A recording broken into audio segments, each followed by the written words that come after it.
ለ35 ዓመታት በባዮሎጂካል የምርምር ዘርፍ በፕሮጀክት ደረጃ ሲተገበሩ የቆዩ እንቅስቃሴዎችን ወደ ተቋም ለማሳደግ ያስችላል በተባለው ረቂቅ አዋጅ ዙሪያ ከተለያዩ ተቋማት የተውጣጡ ባለድርሻ አካላት ጋር የአስረጂዎች መድረክ ተካሂዷል።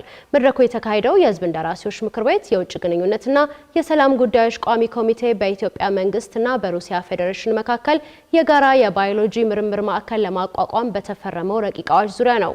ሰላማዊት ሽፈራው ይህንን የአስረጅ መድረክ በዝርዝር ተመልክተዋለች።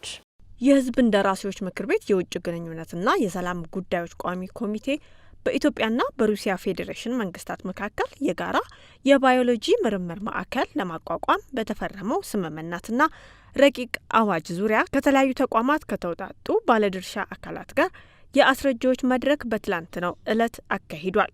ረቂቅ አዋጁ ለ35 ዓመታት በባዮሎጂ የምርምር ዘርፍ በፕሮጀክት ደረጃ ሲተገበሩ የቆዩ እንቅስቃሴዎችን ወደ ተቋም ለማሳደግ የሚያስችል መሆኑን የኢኖቬሽንና ቴክኖሎጂ ሚኒስትር አማካሪ የሆኑት ሰለሞን በላይ በመድረኩ ተናግረዋል።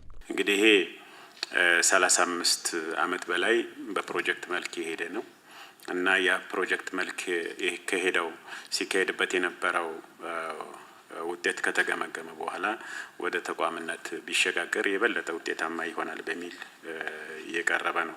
ሚኒስትሪ ኦፍ ኢኖቬሽንና ቴክኖሎጂ አሁን ብቻም ሳይሆን ኮሚሽን እያለም ጀምሮ ምርምር እርግጥ ሁሉም ዘርፍ ቢሰራም ኢኮኖሚካሊ ምን ያህል ወጪ እንዴት ነው የሚለው ኢንተርናሽናል አላይንድ የሚደረገው ሬጉሌት የሚደረግበት ስርዓት ሲፈጠር ኢምፓክቱ አሰስ ሲደረግ ፖሊሲው የሚያወጣ አካል ሲኖር ነው።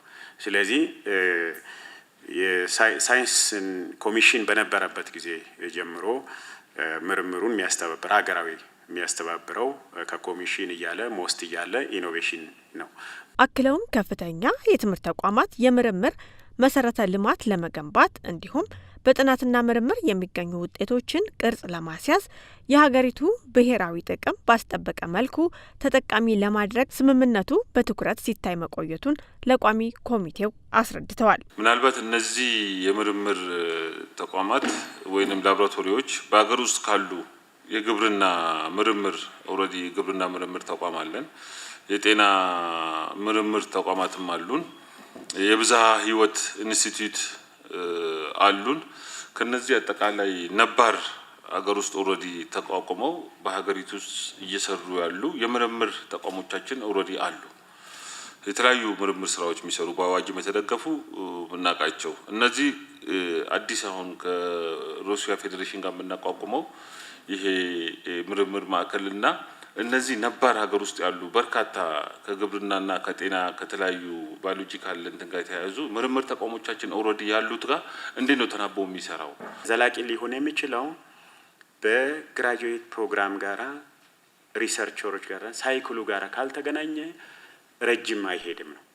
ከማስተርስ ተማሪ ፒኤችዲ ከፒኤችዲ ፖስት ዶክ እንደዛ ከዛ ሲኒየር ተመራማሪነት ሲሸጋገር ግን አንደኛ ፕሮዳክቱም አብሮ ያድጋል። ሁለተኛ ደግሞ ሲኒየር እኔ አበበን የነበርኩኝ አያለ ቢወጣ አለው ይቀጥላል፣ ቀጣይነት አለው ማለት ነው። ስለዚህ በዚህ መልኩ ኢምፕሊመንት ስናደርግ በምርምር ተቋም ላይ ብቻ ሳይሆን ከዩኒቨርሲቲዎች ጋራ ፕሮግራሙ ህንጻ፣ ግቢ፣ ላቦራቶሪ ፋይናንስ በእነሱ ፋይናንስ ይገነባላቸዋል። ያሉ ፋሲሊቲ ህንጻ ካለ ኢንሪች ይደረግና ከግራጁዌት ፕሮግራም ጋር እንዲገናኝ ነው ያደረገው ይደረጋል ነው ዲስከስ ያደረግንበት የለየንበት። ያ ሲሆን ቀጣይነት አለውና ክፍተቱን ይሞላል ማለት ክፍተቱን ይሞላል እንጂ አይደራረብም፣ ኦቨርላፕ አይኖርም፣ የፋይናንስና የገንዘብ ብክነት እንዲኖርም አይፈለግም። የቋሚ ኮሚቴው ሰብሳቢ ዲማ ነገኦ በበኩላቸው ስምምነቱ ኢትዮጵያ በሳይንሳዊ ጥናትና በባዮሎጂ ምርምር ዘርፍ የምታደርገውን እንቅስቃሴ የሚደግፍ መሆኑን ጠቅሰው በምክር ቤቱ ጸድቆ ወደ ስራ እንዲገባ እንደሚደረግም ተናግረዋል። ሚዛናዊና ውጤታማ የህግ አተገባበር እንዲኖር ለማስቻልም በረቂቅ አዋጁ ላይ ቋሚ ኮሚቴው የተለያዩ አካላትን በማወያየት ላይ እንደሚገኝም ተናግረዋል። በዚህ የአስረጂዎች መድረክ የባዮሎጂ ምርምር ማዕከሉ መቋቋም ይመለከታቸዋል ተብለው በመድረኩ ውይይት እንዲገኙ የተጠሩ የግብርና ምርምር የብዝሃ ሕይወት ኢንስቲትዩትን ጨምሮ ዩኒቨርሲቲዎች እንዳልተገኙ በመድረኩ ሰምተናል።